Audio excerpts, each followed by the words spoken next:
Restore is a digital hub for nature. We are uniting people and projects around the world that are working to restore or conserve nature. Welcome to Cause and Purpose, the show about the leaders, innovators, and change agents working on the front lines to solve some of the world's greatest social challenges. Our guest today is the founding CEO at Restore.eco, Clara Rowe. Restore is an innovative new nonprofit organization that drives funding to local environmental restoration projects around the world. It's a mapping and open data platform featuring projects, many of which are designed and managed by local farmers and landowners in the developing world. She has a fascinating personal backstory and has lived in some incredible places around the world. Hope you enjoy. Clara, thanks so much for joining us today. I enjoyed our earlier conversations and so excited to have you on the show. Thanks so much. It's really great to be here. I was really excited to interview you in particular. I'm always excited about all of our guests, but you have such an interesting backstory with all the traveling you've done, the international work, and the very scientific sort of left brain approach to the impact work that you're doing. Can you give us some background? Where'd you grow up? How'd you come to this sort of a profession? Born in New Hampshire. I was born in a really rural area. And when I was about 3, my parents moved to Costa Rica. So I'm, from the US, I'm a US citizen, but spent most of my childhood in a small town in the mountains of Costa Rica called Monteverde. And it's this place where conservation and tourism, and so thoughts around sustainable development and agriculture sort of all collide. And it's a perfect example of what it means to think about trade-offs and what it means to think about embedding nature into day-to-day life. And that definitely shaped both the things that I love and the way that I see challenges. And of course, I grew up as this little blonde gringa in a Spanish-speaking country, and that gave me a lot of perspective about how the U.S. shows up in the world and what that means for the way that I show up in the world and the way that I do work. Throughout my career, I've always returned to these themes of sustainability and sustainable development and the way that people and nature intersect. And I studied biology. I was always super fascinated by the kind of mechanisms behind things and how it all works. And I really love the stories that biology helps us tell about the natural world. But I knew that I didn't want to be a researcher. I knew that I wanted to kind of get my hands dirty in the sense of what it meant to make change on the ground. And that's kind of how I set off on my career. You've crafted your own identity and the way you show up in career and life around the world, but it doesn't necessarily jive with how others are sort of wanting to treat you. One of the things that actually I've learned since an early age is what a big continent America is and how many countries are in it. And so I've sort of trained myself to avoid saying I'm American, although in Europe, and I live in Europe now, it's different. People that just means one thing for people. But if you say American in Latin America, they're like, hello, there's other places there. So anyway, I'm always gently reminding people it's a big place, many countries. The thing is, there's not United Station is not a great descriptor. So you don't have a lot of good choices. In Spanish, you do actually. Estadounidense is the term, or gringo, if you choose to identify that way. So it works. A long way of saying that, I very much look like I am from either the US or Europe. That's an easy thing for people to see. And there's lots of privilege that comes with that in the world. And of course, lots of assumptions about, who you are and what you've had access to. But there's a real reality of what a US passport means and what the legacy of being from the US means. And so I think I used to push back against that a lot. I didn't want to feel like I was from the US as a little kid because I grew up somewhere else and I felt like I was from somewhere else. And I think part of the process of, living in many places and experiencing my identity through other people has been about recognizing that where you are from, although it is complex, it shapes you and your passport is a piece of that, and where you are born and what you look like is a piece of that. And it's a piece of how people treat you and how, whether they respect you and how, or whether they respect you immediately and what you have to do to build that. I've tried to come to peace with just knowing this is how I am first perceived in the world, and then think about what that means in terms of how to use the power and privilege that comes with that. When we spoke earlier, you also mentioned kind of the legacy of the U.S. in terms of colonialism. And I'm just, naturally, I'm just curious about if that connects with the social impact work that you're doing? Kind of wanted to rectify some of that, or be sensitive to undoing damage that nation states do in the course of their development. I do think that's definitely a part of it. I also think that recognizing that, the way that the US and other colonial and neo-colonial powers in the world are using natural resources and are influencing politics in other parts of the world and influencing how natural resources are managed through that is at the crux of our ability as humanity to tackle the challenges that we face. And so I believe it's the right thing to do because of the past, and I think it's the right thing to do because of the present. And having worked in climate through most of your career, climate and the environment and dealing with animals, like where does that come from? I mean, certainly forward looking, being steeped in that in Costa Rica. But when we talk about climate change, that has sort of a colonial impact as well. Whew, completely.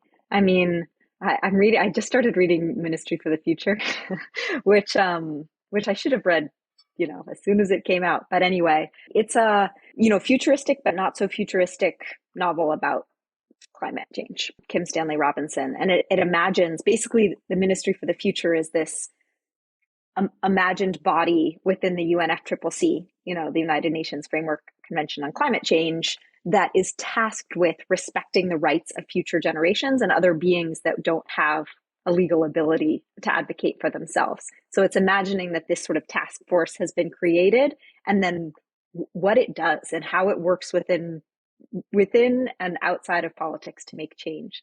And gosh, how did I get off on this? Because a big piece of that book is about the unequal ways in which countries around the world have A, contributed to climate change, and then B, are being impacted by climate change.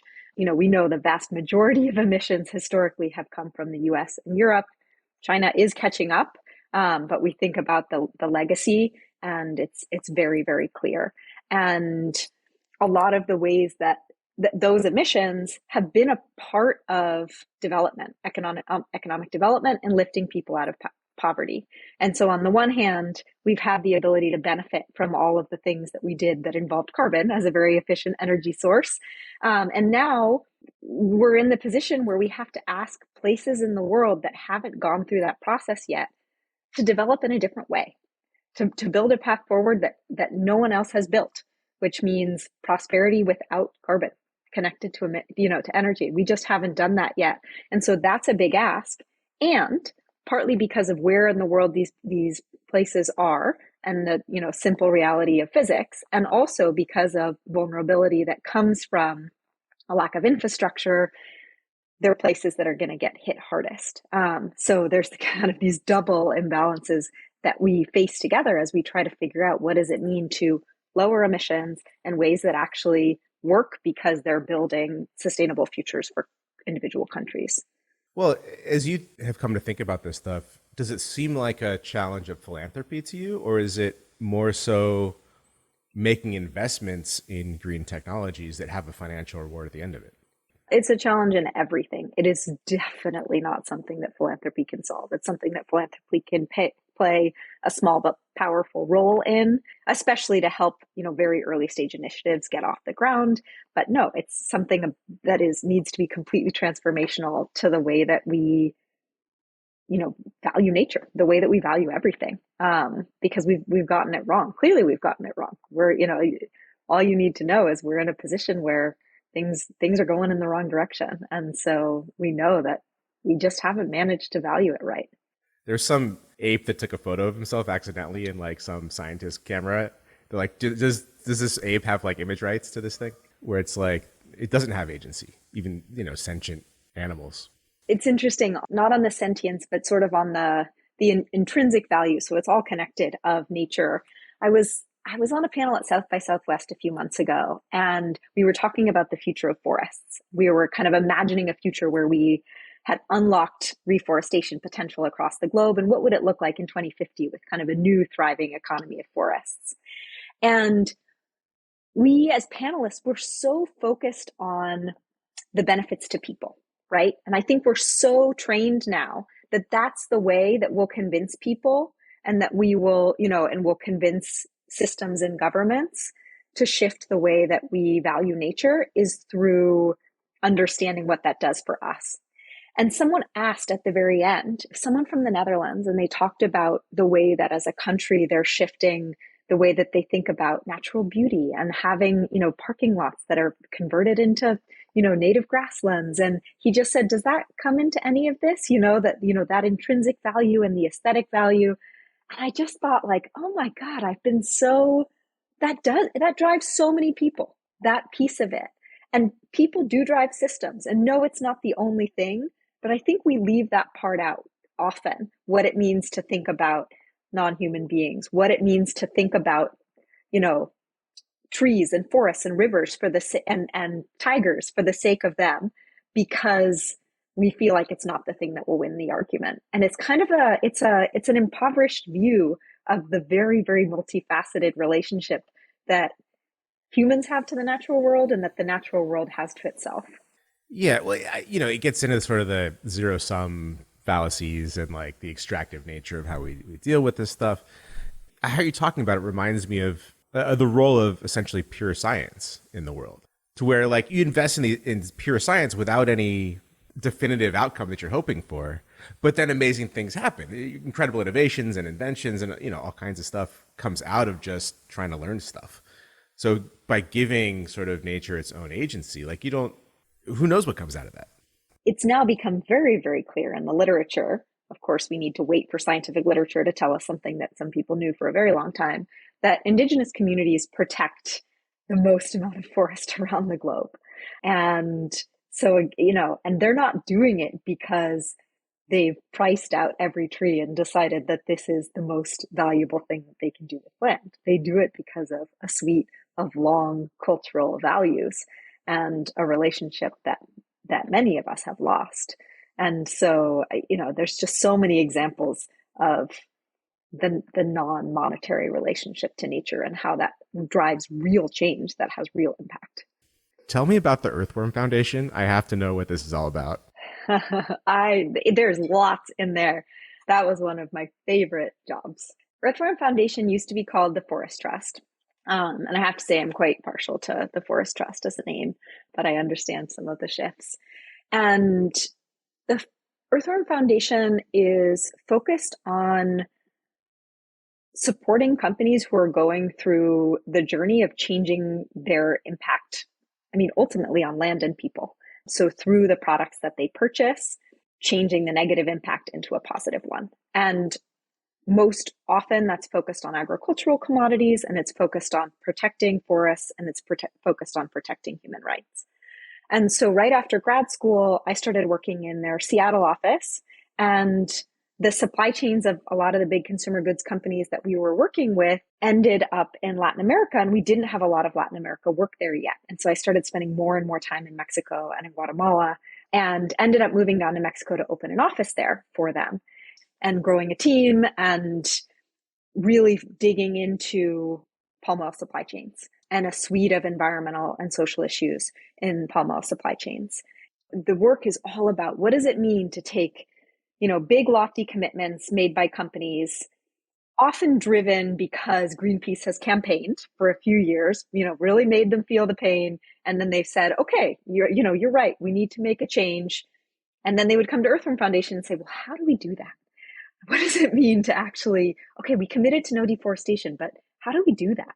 And so we would trace supply chains, and we would, talk to their first supplier and the next supplier, and we'd end up on the ground with a small farmer or with a large plantation owner.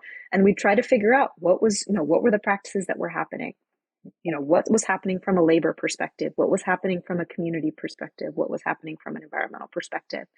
Yeah, I could spend hours talking about some of the work in Guatemala that we did around social conflict and kind of conflict between companies and communities associated with environmental pollution, associated with human rights defenders and attacks against human rights defenders. But the work was really about being a connector and helping to kind of bridge these worlds of a Kit Kat bar from Nestle and what's actually happening on the ground to put that all together. We talk a lot about human-centered design, participatory design, but I think not enough time talking about how stakeholders work together to come to something that's mutually beneficial, or at least tolerable by all parties. I'll take this case in Guatemala. In the north of the country, it's an area that used to be all forest. A lot of deforestation happened for cattle ranching and other agricultural expansion, and palm oil actually really came in afterwards. It wasn't the driver of deforestation in that place, the way that we think of it as a driver of deforestation in Malaysia and in Indonesia. And so, 20, 30 years, there's been palm oil in that part of the world. A lot of it is owned by a few families. There's a few families in that part of the world that are the large ag producers. And so they might have, 25,000 hectares of palm and 5,000 workers in a single plantation. In 2015-ish, or a little bit before, there were some high-level accusations of human rights abuse and environmental contamination that started to emerge. Concerns about palm oil mill effluent, basically all the waste spilling into a river, and a huge damage to fish populations and local water sources there. And then when there were local protests, allegations that the company was involved in the murder of an activist and the kidnapping of activists. And so this made its way into the news and came to the attention of a number of international companies who it turned out were sourcing directly and indirectly from this palm oil company.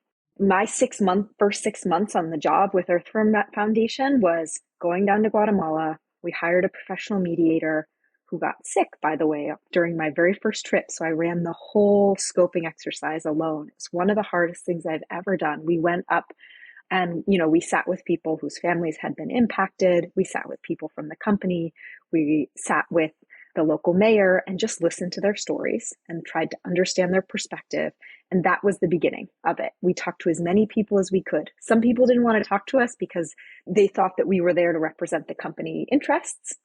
And so it was a very interesting navigation process to say, just how do we gather as much information as we can, both about what's happened, but mostly about how people feel about it and what they would like to see change. And then how do we start building a roadmap? And I spent 5 years on it, and it's still ongoing, but a lot has changed. A roadmap that the local company could buy into, that the community could buy into, that the big international companies could buy into, that the organizations campaigning against them could buy into. And and it was 2 steps forward, 1 step back. And the thing is, everyone feels judged by someone. Everyone feels like people think I'm doing something wrong and I'm just trying to do the best thing that I can. And so one of the big things that I learned is, even if I had an opinion about what was right or wrong, I had to come in and sit with people and hear them where they were and assume that they were really, they were where they are, and then figure out what does it mean to get them 1 step further so that we get to, toward problem solving. And it's slow and it's painful. It feels like it's just happened like this and it's so obvious, but it really taught me about kind of the power of finding common ground and how hard that is. But also, it makes me think so much about the political situation the US is in today. In a future career, I'd love to figure out if there's ways to take some of the kind of consensus building and conflict resolution that I did in the supply chain space and think about what it means to bring that to US politics. I don't know. You're sort of new in this position or new in the space, and the person who's supposed to guide these very high stakes conversations, all of a sudden you're just thrust into the middle of it and it's on you. How did you approach it strategically? Like, what was your first effort with that? I got a lot of advice from the guy who had to stay in Guatemala City because he was sick, So we kind of talked through how we would structure interviews. We already had the interviews in place. I had a local facilitator there with me who knew some of the actors already. And so we brainstormed around that. And I think I was able to show up in these interviews with empathy. I speak Spanish, even though I don't look like I'm from there, and it's clear I'm not from there. And I just approached it in terms of, okay, how do I hear you? How do I understand you? How do I capture as much of that as I can? I'm not here to tell you anything. I'm here to listen. And then often I would go to the hotel at the end of the night and I would cry, because it was so much. Facilitators hold a lot. There's kind of a therapy or a therapist aspect to that, but you haven't been trained to do that, right? And I think that's what happened is I just took it all on, all of the things that I was hearing about what had happened in this huge conflict area. What were your main takeaways from that? How did that inform, the rest of your time at Earthworm and what you're doing now? It taught me to almost never see things in black and white. I think there's a role for black and white, like, and I guess that's another one of my take homes is like change requires a whole ecosystem. And I was able to do my work because of the Greenpeaces of the world, right? Because they helped create the conditions for companies to decide they want to change. And, you know, really respecting each of those actors in the ecosystem, even if they make your life difficult, like even if it was like sitting down with a local group who just wouldn't accept the compromise that the company was coming up with again and again and again, but really having to recognize, okay, this is going to be a part of the long-term change. So yeah, it's an ecosystem of change. There's so much gray space. If you're patient, things will come back around. Like some of the early conversations I had 5 years later, it would be like, I just got an email from someone saying, we can't wait to work with you. And originally they were saying like, get out of my office. I never want to be there, but it comes back around. The change comes back around. And I think, what I described in terms of just being able to sit with people without judgment, not let that make you feel like you have weak conviction or you don't have morals or you don't have values, right? If you're sitting with someone whose company has potentially murdered someone and who aren't giving their workers clean drinking water every day, the initial reaction is to think that that is an evil person sitting across from you. And not acting like that, and and being able to sit there with someone who you think has done some bad things and have that not be about you, right? I think that's often why we find tension in situations like that, because we feel like we have to say what we think to prove that we're not like someone else. And sometimes there is absolutely a role for that. But when you're trying to make this kind of change, there's also a role for being able to just understand where someone is and work towards differences. And that has been a huge learning for me in terms of how I understand myself, and how I'm able to show up in those kinds of situations. One of the things I've enjoyed about your story is you seem to be mostly willingly a fish out of water in a lot of these situations. What is that about? I really enjoy doing new things. I do enjoy challenge. I enjoy figuring out what it means to navigate things that are really different and kind of ending up. So yeah, I love the way that you put that. But yeah, I think sometimes it's just like I'm willing to bang my head against a wall for longer than many people might be. I am the guy that just wants to like show up in a really hard, unique situation and try to solve it. It's like if it's not challenging to that level, I have a hard time staying engaged with it for whatever reason. Yep. I'm curious how you knew that it was time to leave Earthworm and what drew you to Restore. What was that transition like for you? It was mid-pandemic, and I think this was part of what contributed to my being ready to think about a change, because I used to travel all the time. I'd be in the field. I was in, the south of Mexico in Chiapas visiting farmers. I was in Guatemala. And then that stopped during the pandemic. And it was just, it was hard for the organization because a lot of the work that we were doing wasn't happening. And so it was a hard financial situation. And yeah, I wasn't getting to do all the things that I loved as much. And I was managing a field team that couldn't go into the field, and that was so hard. So that's definitely a piece of it. But I got this email out of the blue in, I think it was July of 2020, June or July of 2020, from Tom Crowther, who I'd gone to graduate school with at the Yale School of the Environment. And he was like, he started this email, and I've teased him about this afterwards, with a very half truth, maybe quarter truth. And he goes, Christiana Figueres and I are starting an NGO. And Christiana Figueres is the person who led the negotiations of the Paris Accord.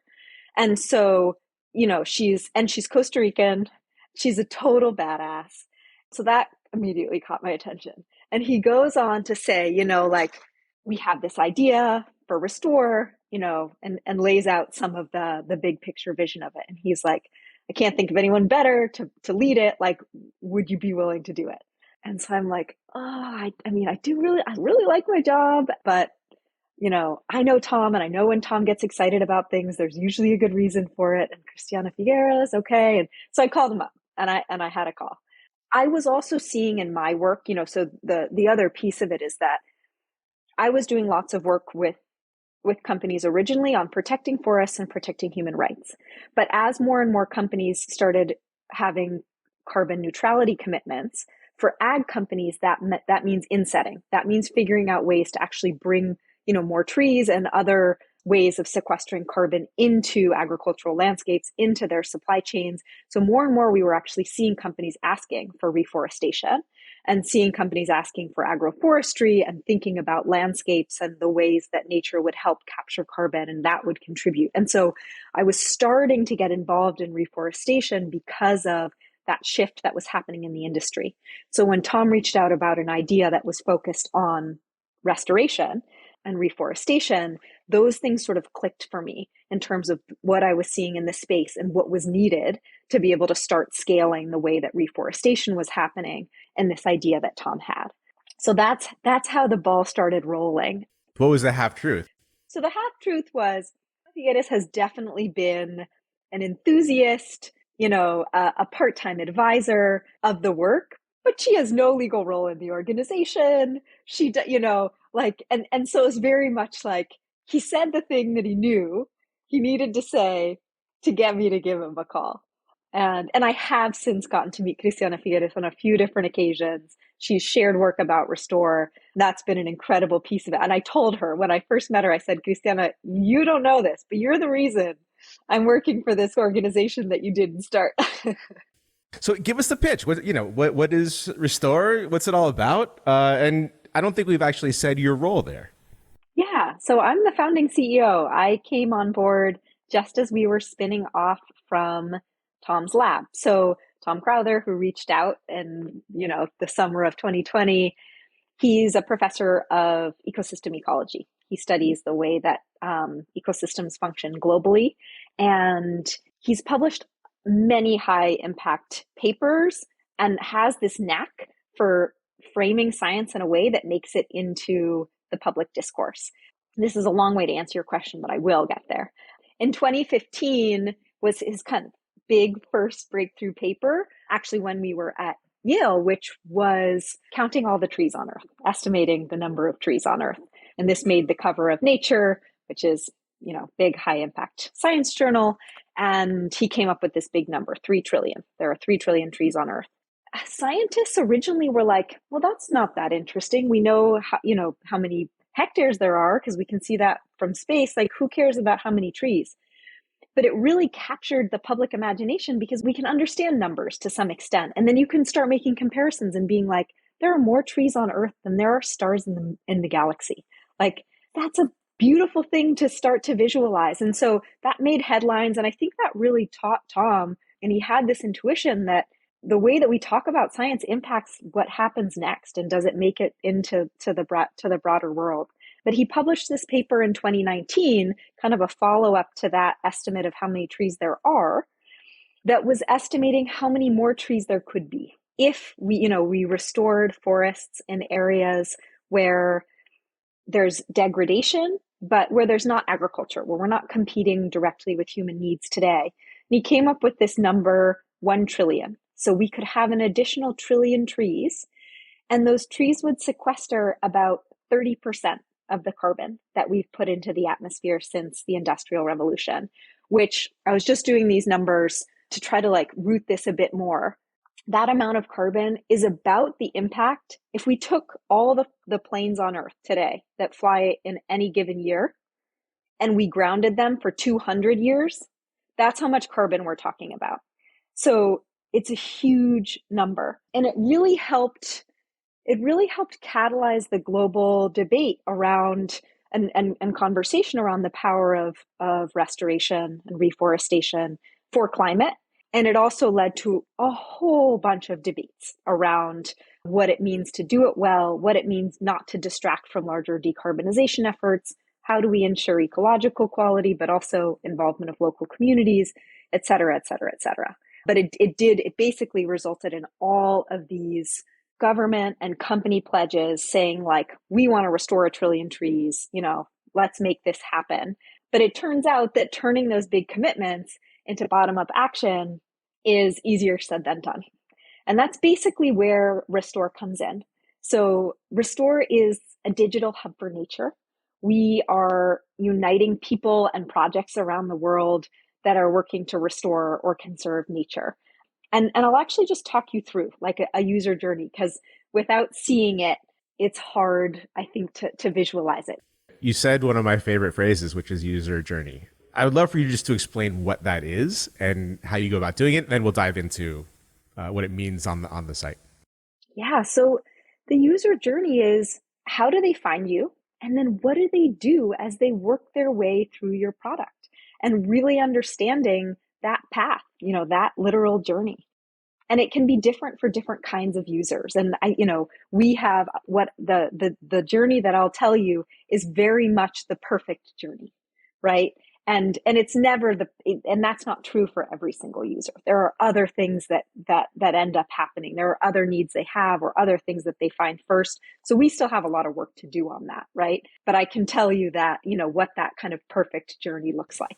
And this is actually a real case. This is based on a real site. I'm just saying it doesn't always happen like that for every person. So I'll give you the example of Melvin. He is a farmer in Costa Rica. So part of the reason that I'm particularly interested in his case and his use of Restore, he has this old kind of cattle farm, and recently he's been involved in this community project that exists to build a trail that goes all the way from the Central Mountain Range in Costa Rica down the slope.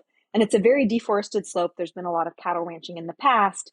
And basically this community project of the trail, they're bringing rural tourism to the area to bring income. And the goal is also to have that incentivize reforestation along the way. Melvin's been one of the leaders in this project. And he's been interested in, well, how do I actually fund the transition from pasture to forest? So he goes on to Restore. He draws a boundary around his pasture land. He can literally do that with the click of an arrow.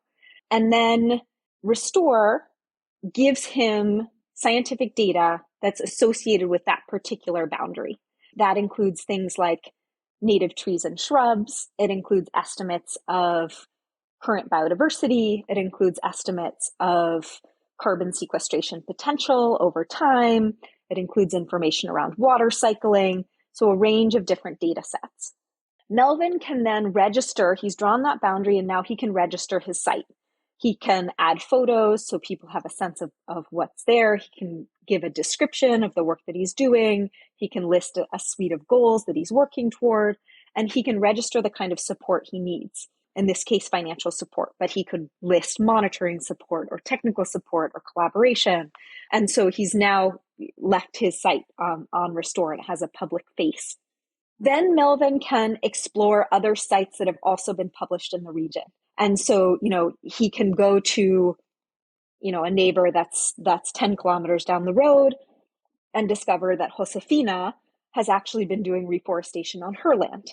And she's been doing this for longer. And so they can connect and have a conversation about the things she's learned around, fencing versus planting trees, around, drought resistance, et cetera. And so he now has access to a larger network to learn and to collaborate with. And then because his work has been published and he said, I need financial support, we come into the kind of funding side of it. So what we've done, we now have over 100,000 different sites like Melvin's on the platform.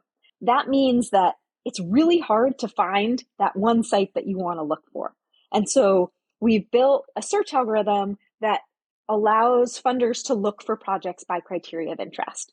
And it's pretty simple right now, but as we can talk about later, there's more and more complexity we can build into that. But that's how Melvin got found. And he was found by a Swiss company that was interested in supporting organizations that not only sequester carbon, but also have a community benefit and are important from a biodiversity perspective. And in this case, it's, critical habitat for an endangered species of bird. And so it really fit the bill. And they funded the initial reforestation work for this land.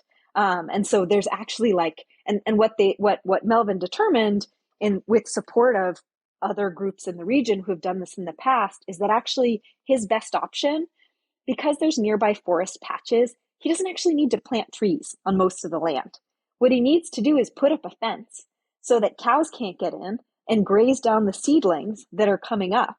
And that's actually the most cost-effective way for him to move this site into a path towards reforestation.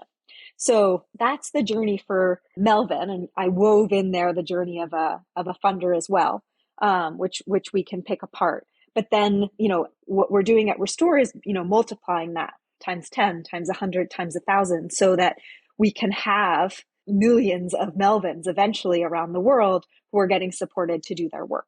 And so that the projects that are already out there and already exist, anyone can see. Anyone can look at the quality of those projects. Anyone can see who's involved. Anyone can think about how they might get involved too. And so we're building up this huge community of the reforestation movement, of the restoration movement around the globe. How does Restore think about or quantify and report the impact that they have on their unique site? And how does it think about the impact that it's having as a whole organization? For that individual site, what I always say is Restore helps track change and track impact. We aren't a monitoring, reporting, and verification platform. So we aren't, measuring change against a specific standard. But we've built in a whole bunch of existing scientific data sets into our platform that help detect change. And that's how Melvin can see, and his funders can see, and anyone else can see what's happening. Some of those are things like, a NASA data set that uses satellite imagery to calculate from that, visual and multispectral image carbon accumulation over time. It might be just a visual data set, like we stitched together high resolution imagery so that you can really see that change. But that's the way kind of site by site we can look at that. And then you can imagine just summing that across all of the different areas. And that's the way to look at the impact of the organizations and sites and individuals who have joined Restore. Now, measuring our own impact in this, right? What role did we play? It's hard. And especially right now, it's really hard. Like we know a lot of we have so many testimonials from projects who tell us either I had no idea where to start. I recently purchased 100 hectares of land. I found Restore. I contacted a neighbor, and now I'm starting to reforest my land. We have organizations who said, we've been struggling to show our funders that we're progressing. Now we have, and we've been able to scale up our work because we're getting additional support. We have the Melvins who have actually found new funders through Restore. So we hear this from projects over and over and over again. But we don't have right now a quantitative way of saying for each and every site, what was the percentage difference we made? We're playing this kind of infrastructure role. In some ways, it's like asking, what does the road network contribute to your livelihood in a given day, right? So there's that kind of degree of basic infrastructure, democratizing access to data, making it easier for people to learn from each other. So that measurement piece it's a challenge. How should we be looking at impact of capacity building and infrastructure? Do we just divide the impact, by however much and take partial credit? What's the right answer there? For me, in terms of the ultimate impact is, do we actually manage to reverse the trend of deforestation that's happening globally and restore more than we are losing? That is the big thing that we need to hold ourselves accountable to. And, everyone else working towards this needs to be thinking about that end goal. For me, the simplest way for us to measure, are we a part of that, is the user interactions that we have. So we need to know, are people coming to the platform? Are they coming back to the platform? Have they found someone else on the platform? We can start building in some better analytics around the way that connection happens. And then we can look at each of those sites and we can measure change over time. And I don't think we'll ever be able to perfectly say, this site would have been, 70% less reforested because of Restore. But if we know that we are something that is being used over and over again by the people who are making a change, I think that that is the biggest test. And then I think we just pull out anecdotes. And they can be very powerful anecdotes. Maybe we help a country change their payment for ecosystem services scheme because we help them find the right farmers to support, right? And that becomes a really powerful story of impact based on the way that we can share data. So I think it has to be a combination of, are the right people using it to do the right thing, which is to get us toward that longer impact? And do we have clear cases of how this is making shifts, not only for individuals, but for larger systems? In social impact work, I think it's notoriously difficult to claim causation. But I think in some ways you're able to do it because in the interaction you just mentioned with the funder, that's funding that would not have happened otherwise, right? Which empowered other things. What I also think I hear you saying is in some ways, the individual outputs actually don't matter that much because the eye on the prize is a binary objective of, did we reverse this trend? Were we a part of the solution in the aggregate? Yes. And, to play devil's advocate against myself, as an impact community, there are limited resources, as there are in the world. And we do want to make sure that the interventions we support are ones that are moving us towards those end goals more effectively. I'm not 100% satisfied with my answer yet about how to measure impact for what we do. I think we can build up a story. We have a clear base now. We're going to keep building on that. But I want to, I need to ask myself every day, like, what are the things? And it can always be a combination of data and anecdotes and testimonials. Those things form a full picture. There's not going to be one metric, but we have to be asking ourselves that, because if we really care about the end thing that we're doing, we should care about that a lot more than the particular thing that we are building and whether it succeeds. Yeah, I just love the idea of saying, here's where we are today, and it's not where we want to be in the future, but it's what we're capable of now, and we're building towards something. How has that conversation gone with the funders that Restore has? So we have a relatively small group of generous funders who I think really believe in what we're doing. And this year I am, working to start diversifying and building. And that is requiring me to really dig into the stories that we do have, to the clear impact that we can point to, and help show a clearer path to the way that that will magnify. Because I want to make sure that we broaden that tent. We can do much more work if we continue to grow our budget. It's been a learning curve for me in making sure that I meet people where they are, but also that I recognize, if and when that there's a donor who just is going to want to see a specific thing that we just aren't ready to show yet, and that we don't kind of bend ourselves in weird directions to make that happen. Most donations are given through emotion, at least initially. And you talk about Restore in certain contexts as being similar in many ways to Google Maps, which, I definitely encourage folks to go visit the site, restore.eco. We'll plug it again later on for you. But it's not an emotionally driven experience. So how are you guys thinking about that? Do you need that? Is that the role of partnerships potentially, or is it something you're going to build towards where you have that layer of storytelling, the qualitative anecdotal evidence layered in with the data side? And has that been important to the funders? Yeah, I think we need it a lot more. We did this. We actually do have a blog page, but it's super hidden, that tells Restories, which our first ever intern came up with this idea. And, and we interview people about the work that they do on the ground. We put together kind of simple Instagram reel style, pictures with a little bit of text that talk about a particular place. We used to have that closer to the top. We actually, so right now, if you go to Restore, it takes you straight to the map. And it used to be that there was a more traditional kind of landing page and took you through a bit of a description, but we were realizing people weren't always going and then into the platform. So we did this radical thing of totally flipping it around and putting the platform first, and then like all of the context about pages you access from there. And I don't think we've nailed it yet. I think we need some compromise in the middle, where we give people a little bit more storytelling, because that's always what resonates, and whenever we can talk about users, whenever we can talk about just what it means to really make change, and what does that mean for people's lives, that's what resonates with donors. And that's ultimately what that's what resonates with people in general, with many people. And then, yeah, they will want to know some of the numbers behind that. Restore is almost exactly 2 years old. How's the journey been for the first 2 years, and what's sort of next as you make this launch and cross into the next phase of growth?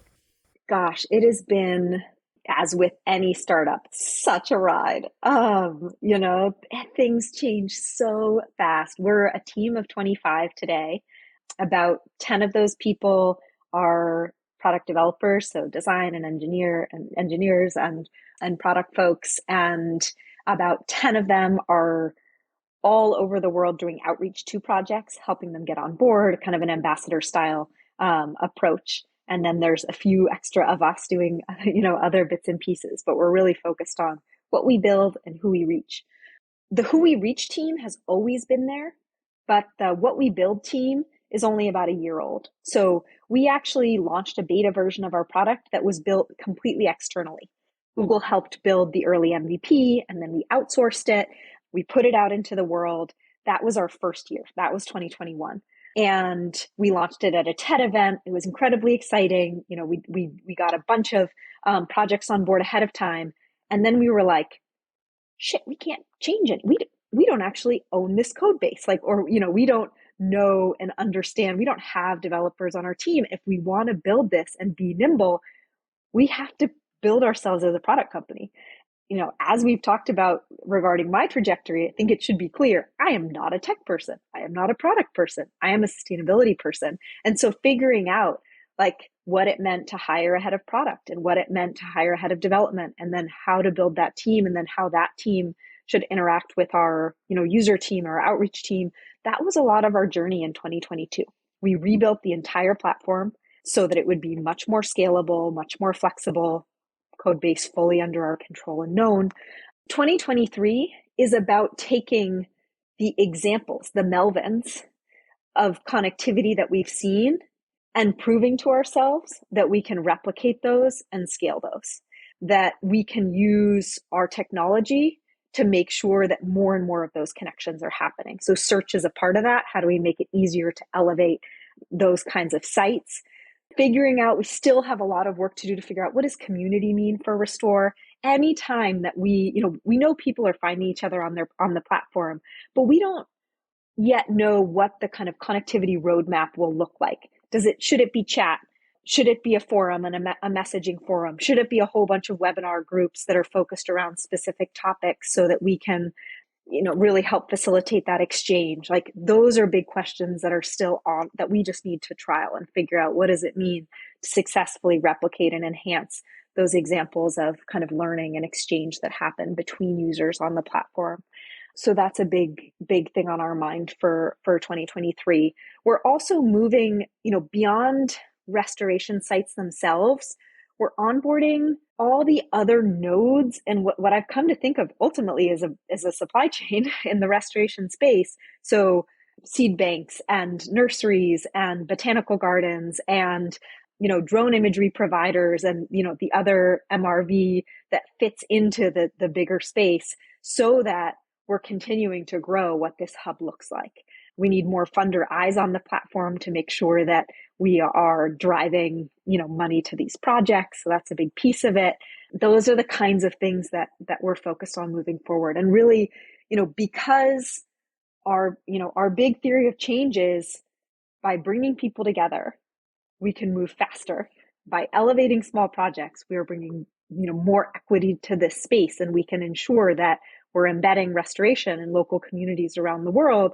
That means that the more we grow from a community perspective, the more successful we are. And so there's also a constant push figuring out, how do we reach smaller projects? How do we find people in remote parts of the world? How do we help them take advantage of our technology? How do we get found? What does it look like to do more local marketing? Those are the big things on the agenda. In our 2 years, we've become the largest restoration community in the world, in terms of the number of restoration sites that we've brought together. And ultimately, to me, that's not about us. That's about what people need, and the fact that people want to come together, and the fact that people are looking for a place to show what they're doing, to connect with each other, to be seen. And so that has been incredible to see. And those hundreds of thousands of sites. They're spread across 140 countries now, many, many different biomes. So it's not just forest, it's, mangroves and wetlands and grasslands, all of these ecosystems that need restoring. That's my favorite part of Restore, is that there's no way that I know every site that's on there. And so every time I open it up, like I click on something, I'm like, oh, I had no idea. Wow, look at that. And I'll click through the satellite imagery and I'll be like, wow, I can see the change there. Or I can't see change there. I wonder what's going on in this riparian area. What kind of challenges is happening? So I think, we're really excited about where we've come. And we also know that it's just the very beginning of all of it. And that there's so many opportunities in urban neighborhoods and remote landscapes to continue to do this work. And that it's good for people and it's good for the environment. Well, Clara, thanks so much for all the information you've shared. It's been a really fun conversation. What's the most important cause area that humanity can be tackling right now? I'm glad you asked, because it also lets me talk about something that we've hinted at, but I haven't directly named it, which is inequality and poverty. Nature restoration actually plays a huge role in that. It turns out when we have healthy ecosystems around us, we're more likely to have other systems in place that help us to survive and to thrive. And restoration has a huge potential to increase food security for communities around the world. So I do see it as all linked, but I think that what we face globally around the massive inequities is a huge, huge challenge. We talked about some of the long-term vision, but what's the next immediate thing? How can people find you and support the work? So it's restore.eco. You can come on board. You can donate directly to our work. You can find projects. And, as we talked about, you can't donate directly on the project, but take a look, learn what people do, see if they need volunteer help, see what's happening. If you have a backyard, think about what it means to bring native species back there, right? If you have a local park, if you work for a company that might be making commitments to climate change and biodiversity, ask them what they're doing. There are so many ways that you can, in your day-to-day life, be a part of the restoration movement. Awesome. Well, Clara, thanks so much. I've really enjoyed the conversation. Thanks for sharing your insights. It's great to talk with a fellow fish out of water, and nothing but the best moving forward. Come back anytime. We'd love to hear the updates in the future. Thank you so much. That's our show for this week. Thanks to Clara Rowe and the entire team at Fast Forward for helping to make this one happen. You can learn more about Clara's work at restore.eco and in the show notes at causeandpurpose.org. If you enjoyed this episode, please follow, subscribe, or leave a review wherever you listen to podcasts. And share a link with any friends or colleagues you think might find it interesting or valuable. Our next guest is another familiar voice at Cause and Purpose, the Chief Data Officer for Giving Tuesday, Woodrow Rosenbaum. Woodrow joined us in Season 1 to talk about generosity, to talk about giving trends around the world, and the Giving Tuesday movement as a whole. This time around, we get into a little bit about how those trends have evolved since COVID, and why it's so important to understand the impact the organizations you support are having. Until then, Cause and Purpose is a production of Altruist.org. On behalf of myself, Clara, and our entire team, thanks so much for listening, and look forward to speaking with you again soon.